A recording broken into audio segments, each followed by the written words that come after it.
ఓం సాయిరామ్. మధ్యలో ఫోన్ వచ్చి కట్ అయింది. నాకు మళ్ళీ అవన్నీ యాడ్ చేయడాలు, కలపడాలు, ఎడిటింగ్ అవన్నీ రాదు కాబట్టి ఇది రెండవ భాగం.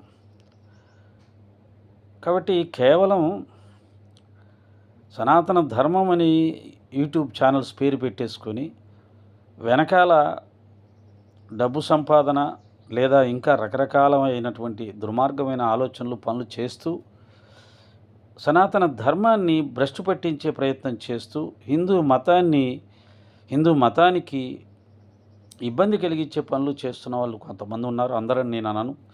దాంట్లో కొంతమంది నిజాయితీగా పనిచేస్తున్న వాళ్ళు ఉన్నారు. అలాగే బాబా గారిని దూషించకుండా కేవలం విమర్శ మాత్రము చేసేవాళ్ళు ఉన్నారు.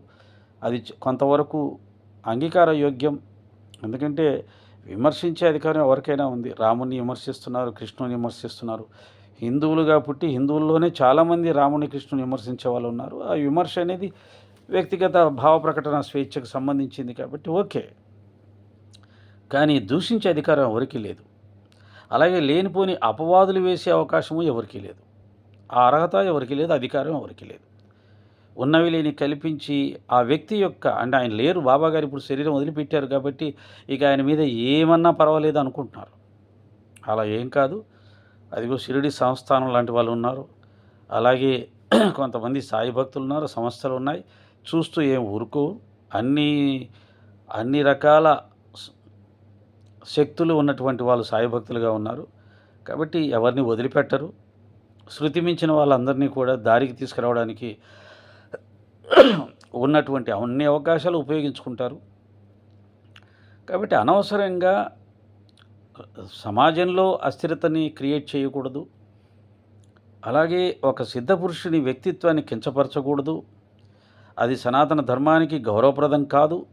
మీరు సనాతన ధర్మం పేరు పెట్టుకొని ఆ సనాతన ధర్మానికి విరుద్ధంగా ఆ ధర్మానికి అపకీర్తి తెచ్చేలా ప్రవర్తిస్తుంటే ఆ ధర్మాన్ని ప్రేమించే మాలాంటి వాళ్ళం కూడా మాట్లాడక తప్పదు, మాట్లాడాల్సి వస్తుంటుంది. అలాగే చట్ట ప్రకారంగా చర్యలు తీసుకునే వాళ్ళు తీసుకుంటుంటారు. కాబట్టి ఇవన్నీ అనవసరమైన వ్యర్థమైనటువంటి ప్రయత్నాలు, కాలయాపన ప్రయత్నాలు. సరే, మీకు ఏదో ఆదాయం ఉంది కాబట్టి మీరు చేసుకోవచ్చు. ఆదాయం ఉంది కాబట్టి చేస్తున్నారు, లేకపోతే ఎందుకు చేస్తారు? దీనివల్ల వచ్చేదేం లేదు. అపకీర్తి, గొడవలు తప్ప ఏమొస్తుంది? అపకీర్తి వచ్చినా, గొడవలు వచ్చినా ఆదాయం వస్తుంది కాబట్టి వదిలిపెట్టకుండా చేస్తూ ఉన్నారు.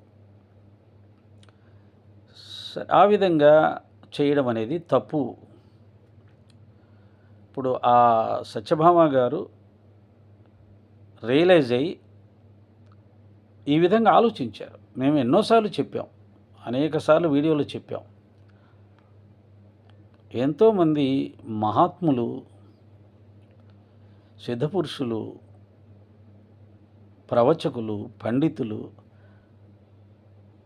దేశాధినేతలు బాబాగారిని